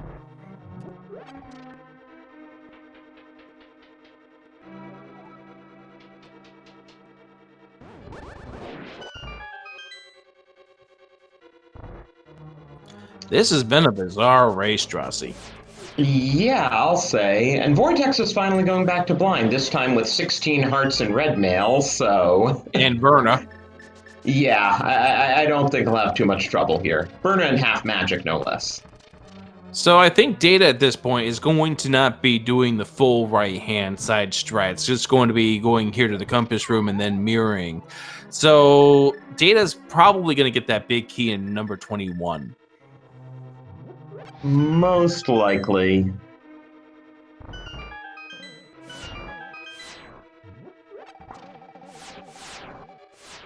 And Yaga picking up the mushroom, and we'll flute to 1. And I really hope that you realize you had 7 crystals at this point, because it looks like he's making the way into GT at this stage. Mr. Scruff Ninja Tuna checking to see if he can't score the Tempered Sword. We know he's not going to find it. I mean, it is fascinating that this race has really given us some lessons on the perils of quick swap. Everyone, holds their breath for it, says it's the best thing ever, and, it can really mess with you a bit if you aren't careful. You have to master using it. People talk about quick swap. I kind of equate it to the select swap that you see in Z1R, Zelda 1 Randomizer. Oh, they're the boots in Post Moldorm chest. Oh my goodness! Because of that chest with a 20 in it. Wow, that's quite the location for the boots. Would that even have been logically possible? I guess nothing was logically locked behind boots. Well, the way that works is that when you start with the boots, the logic accounts Yeah, I know. for boots at the beginning. So sometimes you can see boots in places that are very, very questionable. Like, for instance, we could see boots at Lumberjack Ledge. We could see boots at behind a pendant, or not a pendant, behind something that's boot blocked. And it's always fun when you see that happen. Yeah, I know it is placed as junk. I just like to think about whether it's a logical placement or not. Doing it to explain to our 300 people watching us here on Speed Gaming 2. And as I was mentioning before, this is not the only qualifiers that we have going on. We also have the Final Fantasy 1 randomizer qualifiers that are going on. In fact, for those of you watching live, there's a race that is ongoing right now over on Speed Gaming 1. To try to figure out who will be qualifying for that tournament. Zooter qualifier is coming up real soon. And a whole bunch of other things that are be coming up. And here comes one of those mechanics, and look at that from Vortex of Doom. Perfectly done.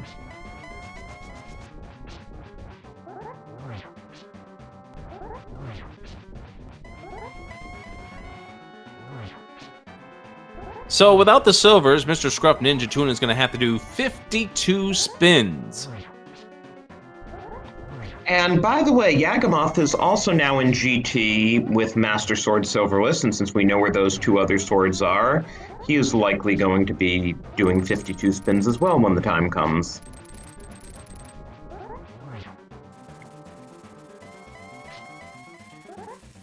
Data now finishing off the Ice Armors, about to go pick up the big key. Vortex of Doom is got to go through a dark room in order to get his go mode. Stay tuned.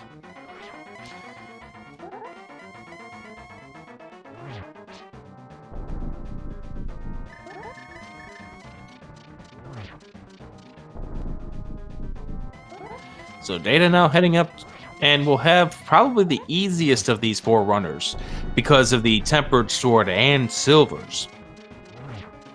I still don't think he can catch Scruff at this point, but you Gonna have never an know. easier time combat-wise, but yeah, as far as the forerunners that are on our screen, Mr. Scruff Ninja Tuna has to get through these 24 spins in stage number 4, and he will be finishing off with this fight. And they have to be spins. You can't slash at him with the Master Sword. Oops. And that's unfortunate, because that's going to take him only one time he can spin on him during this cycle. He's going to have to lay another Fire Rod shot. Mistimed it just barely. Gets him down in the corner. Now maybe he has himself set up for a triple. And looks like Vortex is in Meyer basement now. Yeah, he's Still trying to get doesn't to have the that lamp. Oh, he's got to be careful. He's down to 1 heart. Does he have a bottle? I don't think he has a bottle with anything in it. He's got a mirror.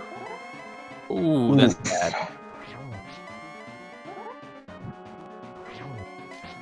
Mr. Scruff Ninja Tuna getting towards the back half of this stage 4. A couple more spins, perhaps. Missed time. Dataplet has finished off the gauntlet here. Has lit the torch once more. Has enough magic with a half magic. Times it fine. There's the Ice Rod pickup for Vortex, and it's probably going at this point. 24 spins is a lot of spins. It can really stress you out.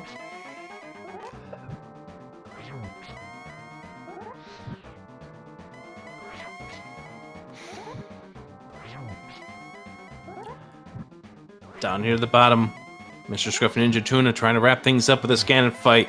Probably a few more spins. There it is. 24 down, 52 spins for Mr. Scruff Ninja Tuna. And he will be the first on our restream to finish. So get your GGs into chat for Mr. Scruff Ninja Tuna. And he crosses with an official race time GG time of 1:23:13. Good for first on our restream and 11th overall. So that should really bump him up a few notches. Except Go ahead that, and talk with these other runners that we had finish pretty well through this qualifier. We saw Blaine finishing first with an official time of 1:13:21. Oh, we have a little bit of mischief going on here with the Agamoth. We got the Mimic Clips. just because. Well, he only has 3 arrows, right? He can't get through this room without a mimic clip or without leaving the dungeon to get Right. arrows. Notice that. He needs to get them both up. There they go. Wow, That's nice. Ninban was There second is- place, 1:14:56. One Up was third with a 1:15:52. Kyung was fourth with a 1:16:14. And Rywek was fifth with a 1:16:56 to wrap up the top 5. GG's to all of you in this And the qualifier. Agamoth, fortunately, does get the arrow resupply in the following room, so he didn't have to do 2 mimic clips, but that was a very nice mimic clip, all told. We have a guest here with us. Oh, someone who actually, finished. No, shush. I'm watching. Other than, sorry about this volume, which is drowning out our guest. It's alright. There we go. I'm sure you were saying things I couldn't hear you over that music. But GG's Scruff. GG. So, how about the interesting item placement in that seed? Oh my god. I was so scared when I saw that bow on Lumberjack. Yeah, and how about those swords? What swords? I didn't find any. Exactly. Do you want to know where the other two are? Yeah, I want some clarification. So we saw the first sword upgrade on Dataplet's side. He ended up finishing Moldorm in the Tower of Hera. He dropped this sword. And the other sword, you saw that magic powder in Ganon's tower. Well, if you took that powder and took it to the magic bat, that would have been the other sword. Oof, I ain't doing that. Where was the mushroom? That was in the breadsmith. Oh. Which led to the ice rod at the potion shop. Ew. So Good thing Data... TR was pendant. So Data is the only runner on here who ended up doing AGA 1, then went over to the Graveyard Ledge. So at that point in time, after finishing it, he was like, nah, I'm grabbing these silvers anyway to cash in some of the time that I lost. So he is in fact entering phase 4 of his Tempered Silver's Ganon fight, which I'm gonna guess goes a bit faster than Master Sword Silverless. Just a little. Just a few seconds.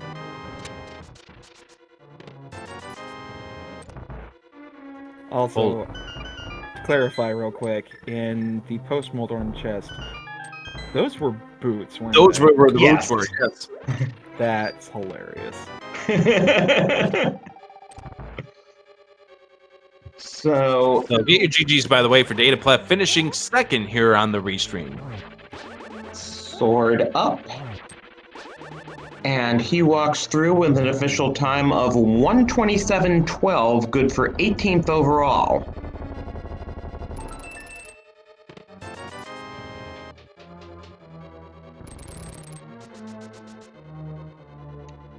So yeah, Scruff. By the way, I was thinking that that time should bump up your score a bit, except that at the moment it's probably your best score, and so depending on your 5th race, it may be your drop score, unfortunately. But Yeah. hey, it means you get to count your second best, right? That's the unfortunate part. Looking over at the times, it's like, man, this was great. My closest one is like 138. And for those of you in chat who might not know, the way we calculate scores at the end of the day is you participate in 5 qualifiers, we drop your worst, we drop your best, and we average the other 3. So I'm hoping the next qualifier I also do a Galaxy Brain and finish sub 90, because that would be perfect. My average will be like 90 minutes. Yeah, you can get that 71 dropped at the lower end, and yeah, that should put you in good shape if your fifth is about as good as this one. Yeah. Yagamoth about to ready to go into this Ganon fight, and we'll do this the same way that Mr. Scruff Ninja Tuna did Master Sword Serverless.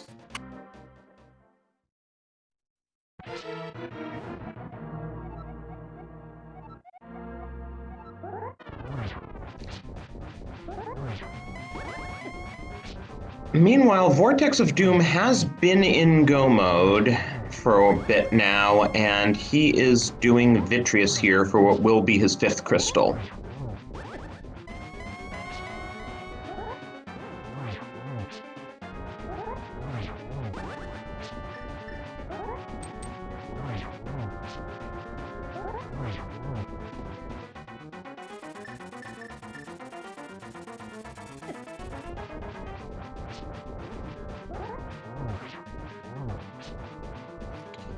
Yagamoth So- using Mario strats here to kind of help things out a little bit.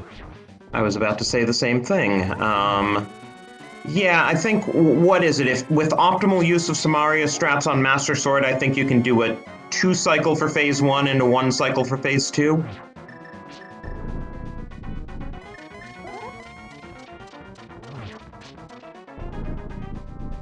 And Dataplet is joining us in chat, by the way. Yep, he said he worked hard for those silvers. Which, yeah. I guess my big question for you, Dataplet, is we were really hoping you'd go to Pod sooner and hit your go mode, but I guess you decided once you got those silvers you were going to do everything in West Hyrule. Yeah, I just want to ask this question for Mr. Scruff Ninja Tuna. What was your thoughts on what could have been an extremely fast jet seed, even faster than your 123.12? It was nuts, honestly. Really, the only thing that I could have done a little bit better, and I just did this for the sake of finding something. I wasted like 4.5 minutes doing the front half of Turtle Rock, hoping for a sword. And other than that, I mean, it would have just been down to execution, really. I think that's why someone like Boyne got such a great time, because he's like god tier, and I'm kind of mediocre tier. But other than that, it was a fantastic seed. I liked it. And that's that your full Dark Magician route ended up paying off this time around. Yeah, I almost never do that, and I'm so glad it worked. I was frightened that it was going to be in Rando Room. Yeah, you definitely saved time in Ganon's Tower basement over Dataplet and Yagamoth, who got their big key as their 21st item each. The way Vortex of Doom, after finishing off with the Misery Mire, is now in go mode after getting the Fire Rod. Yagamoth there doing the 24 spins in stage number 4.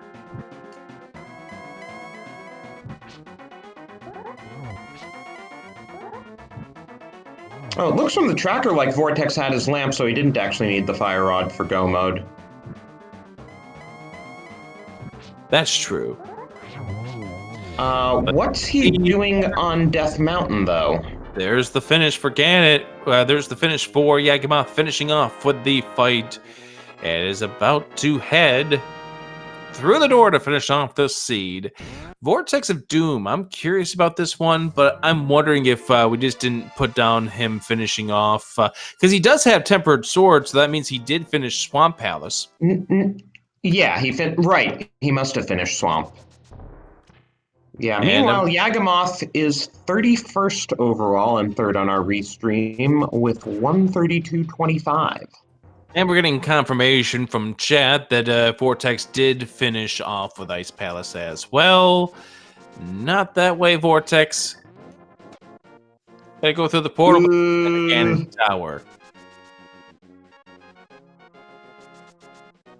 Now he realizes it.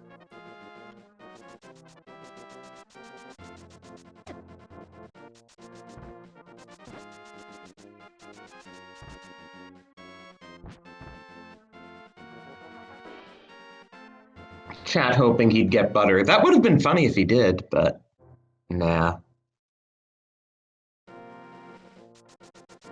Let's bring in Yagamoth into the conversation. And so, your thoughts on the seed overall?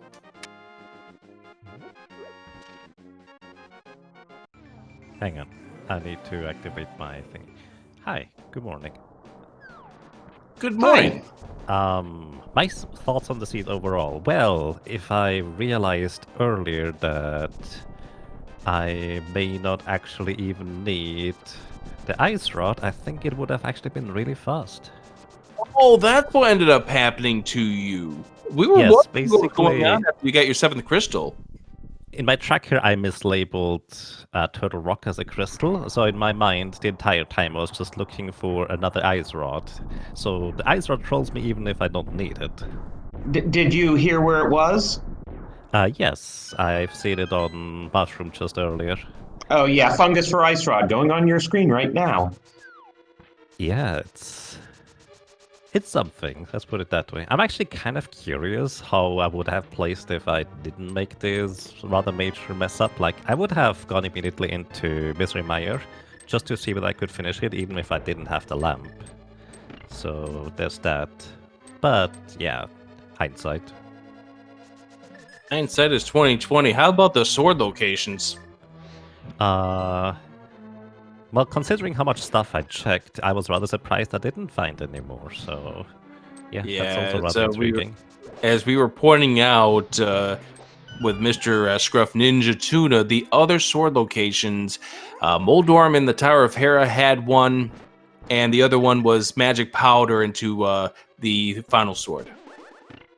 Yes, that's actually quite nice in a sense, because unless you really went out of your way to get these swords, then, well, you wouldn't get them, I suppose. Like, it's nice in the sense that you would invest quite a bit of time in order to get them, so if you don't get them, it's not that big of a time loss. And you know where the magic powder was? I think I found that in Gandalf's Tower. Yeah, that's Yep. right. There it is. Yep, right there. Yeah, fantastic. Fantastic how they wanted you to get that 4th and final sword.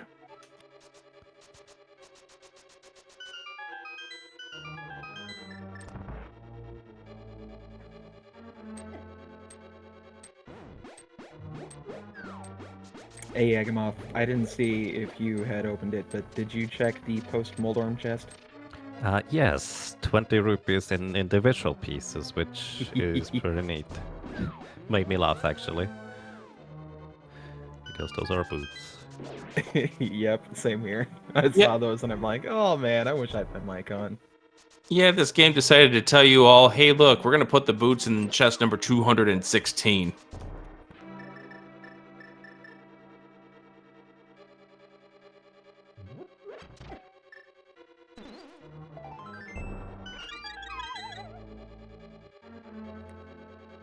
Oh, also, I got a question for you, Yaga. Did you check Lumberjack by chance? I did, yes. I did that pretty much at the beginning, and was like, well, if I don't find anything useful in Thieves, I'm just gonna do Aghanim in the Dark, probably. I did not end up needing to do that. I was gonna say, did you breathe a sigh of relief when you found that on Graveyard Ledge? I guess I wouldn't have minded just doing Aghanim, because that's more execution stuff, and I feel like I'm okay at that. But at the same time, it's like, what if there is the other bow somewhere accessible that I might not have found? It's quite interesting to think about. The main thing that I was thinking was, if I don't find another sword before I have to go fight, these bosses, Armos and Biddy, how much time is it going to save me just by getting silvers? Yes, I think it's going to wash at that point. Especially with just Master Sword pretty much the entire way through for, at least for me. It probably would have saved actually time in the end. Well, maybe not quite, but would have been close. Yeah, I think it is kind of a wash at that point. That sounds about right. Especially considering the fact that it turned out to be Aga with 6 blue balls. Yeah. Woof. I mean, I think it would have been to Dataplet's advantage if he had, after doing Aga and getting the silvers, if he had gone into pod sooner, he could have been in go mode and definitely sub 120'd, but I guess the West Hyrule was just too alluring at that point.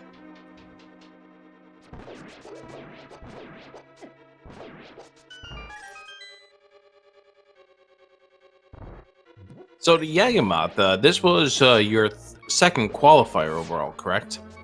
Yes, I think that's accurate. What's your thoughts here with 2 races down as far as your position that you feel? Do you feel like you're going to need to get? I don't know how I want to form this question. I started myself down a path that I don't know where I'm going to go. So give me a moment. Okay.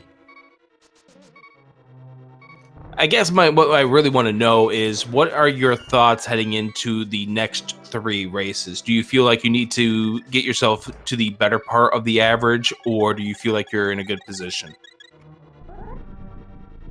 Well, now that I've learned that it's not just 16 players that are going to qualify, I think I'm probably going to be okay, because that was what I had in mind for the first race. I would like to do better than this one, to say the least, but I think for qualifying it hopefully will be sufficient, at least if I don't do like 3 more times this kind of garbage. Wait, how many people are qualifying? It's a grand 80 total all told. of 80 people, which will come out of the qualifiers. The other 20 are the people who ended up purchasing the tickets. And, of course, 4 of those have already qualified through our foreign language tournaments. Nice. That we ran Spanish, Portuguese, French, and German tournaments, and the winner of each of those 4 got an automatic berth. That is freaking awesome.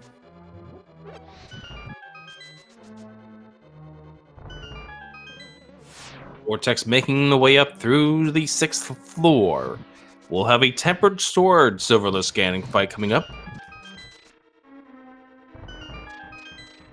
Oh, I hope I made people sweat a bit when I was going to the end of this climb here. 1 heart getting into the mini Helmasaur room.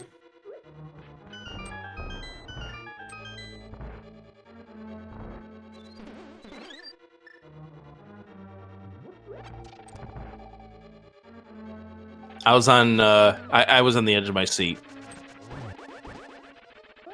Oh, I definitely was. I was like, oh god, don't die. Don't die, please. I want to save this blue potion.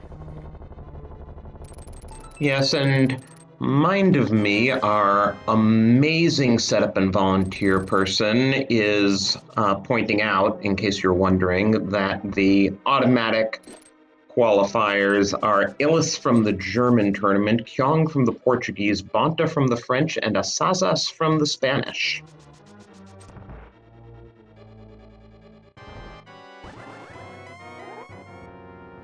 And don't forget, SpeedGaming Live 2020 is going to end up having an 80-person first round, which is going to be a group stage heading into that 16-person bracket that we heard from Yagamoth a few moments ago.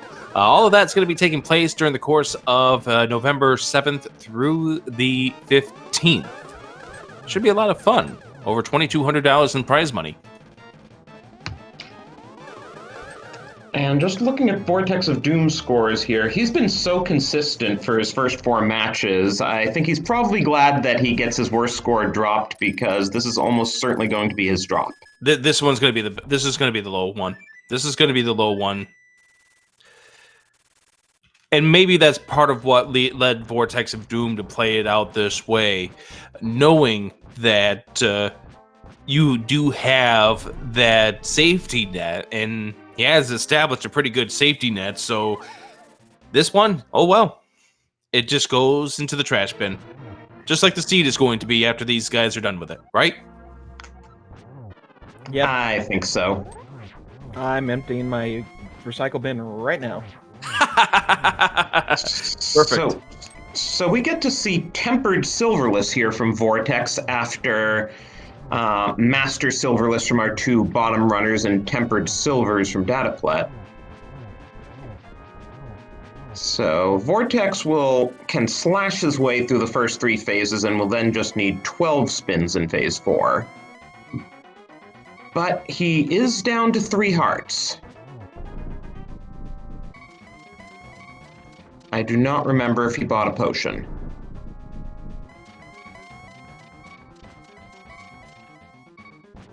I know he bought potions before going back into Misery Mire, but I don't know if he has those bottles filled at this point.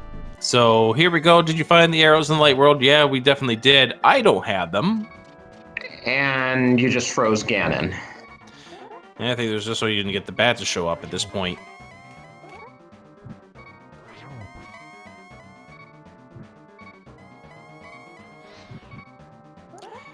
Always nerve-wracking when you hear the sound of the beep, but aren't we glad that it's a half-speed beep as opposed to the normal game's beep, beep, beep, beep, beep? Or those horrible runners who do double speed beeps just to give us all headaches. We would mute Vortex of Doom if that was the case, because this is nerve-wracking.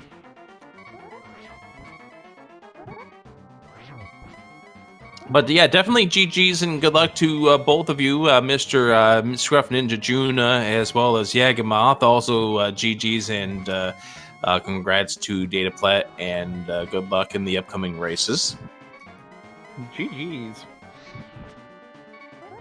GG. And there it and is. Thank you for There's playing. Ganon exploding.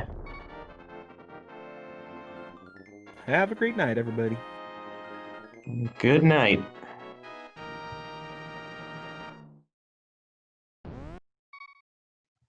And so Vortex comes in.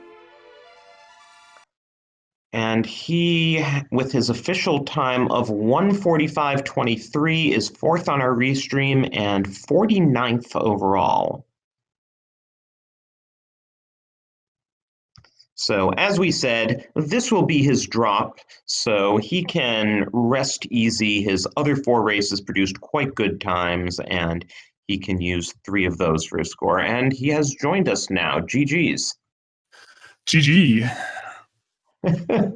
I'm guessing you're glad you get your lowest score dropped.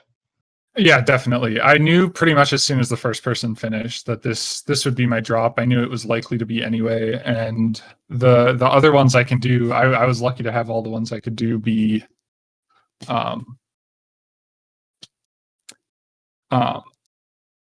early on. Well, we definitely do thank you for showing us where the 4th sword was. Yeah, that was honestly, I just wanted being fire source from go mode for that long was absurd. I wasn't gonna leave anything undone. It felt obnoxious. I'm sure it felt as obnoxious to me as it looked on Restream to just sit there with Cane of Burna to fake powder when I got that mushroom, but I just wasn't gonna skip anything. So what happened with the hobo? Did you just forget that you hadn't done him? No, it was just one of those corners I decided to cut. After ice, I was like, well, I have all of swamp now. And after swamp, I was like, I can do hobo or I can do catfish all the way to Zora. Because I don't know, it just felt weird to do both. And honestly, I was angrier about the fire rod on Vitreous than I was about the lamp on hobo, because if I just remembered to buy potions before going into Mire, because you ended up having to take the mirror in Misery Mire in the dark room. So, and I Dark Mire is something I'm comfortable with. I just didn't really want to dip it fireless, because what if the key's there and then you wasted 2-3 minutes for nothing? And then I got the Godmire when I was well, maybe fire source will be in Mire with some of these finish times. Well. Yeah, unfortunately, sequence breaking to get that lamp early was the fast route through the seed. Yeah, because I otherwise... Go ahead. I think what cost me a lot of time was actually the starting village instead of Hype Cave. Because if I'd started Hype Cave, I would have gotten that bow probably 15 minutes earlier. I wouldn't have done Pyramid and could have routed in Hobo earlier. But I don't know. It was, yeah, there's a lot of what ifs this seed. So do you believe that any of your routing in this seed was affected by the 2 deaths that you took to blind early on? Relatively little. I don't know, like maybe the initial Hobo skip, I guess. But I don't know, or I guess I probably skipped the water walk that I might have otherwise done, but no, honestly, I died once. I was like, I'll give it one more go, and then I'm out of here. Like, I felt okay most of the seed. My execution on the whole was, I don't know, better than it has been in some of my other finishes, actually. But my routing just was not up to snuff, or it just didn't work out as well, I guess, is more accurate.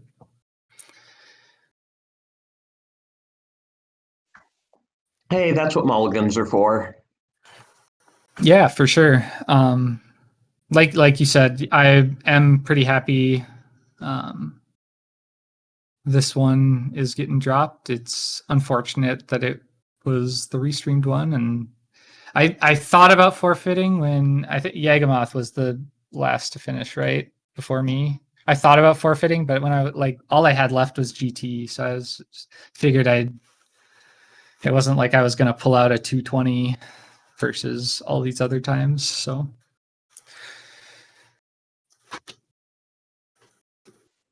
so are you looking forward to the upcoming stage, the next stage of this, which would be the 80-person group stage? Yeah, I did these qualifiers just sort of seeing where I'd stack up, and I think I outperformed, outkicked my coverage as far as where I performed in this. So yeah, I think it's, maybe I've turned a corner and I'm actually starting to get good. But yeah, like Yeah, your other 4 races were really solid. I was looking at your scores. Yeah, I think this is just another opportunity to see where I stack up. So I'm excited for it. And you have 6 weeks to practice and get yourself ready to go for the group stage as part of SG Live beginning November 7th. Awesome. Yeah. GG's. Thanks for having me. Thanks to the Restream crew, and GG's to the other runners too. And thank you very much for coming on by. That is Vortex of Doom. Also, be sure to follow these other 3 runners that we have here. Besides Vortex of Doom, we have Mr. Scruff Ninja, Tuna, Yagamoth, and Dataplat. We do thank them all for allowing us to put them on this restream and wish them the best of luck in the continuation as they try to push themselves towards the $2,200 grand prize, or the $2,200 value of the Link to the Past Randomizer tournament for SG Live 2020 coming up in November. So the next one, when is the next qualifier, Drossi? It is tomorrow. I don't offhand have the time. I believe you mentioned it's like, did you say like 6:20? No, it was an early one, wasn't it? 2 p.m. 2 p.m. Ooh. So those of you in North America who want to break in the middle of your workday, or those of you in Europe who want something at a reasonable hour, I mean, if you're in Europe, I don't expect you to be awake right now.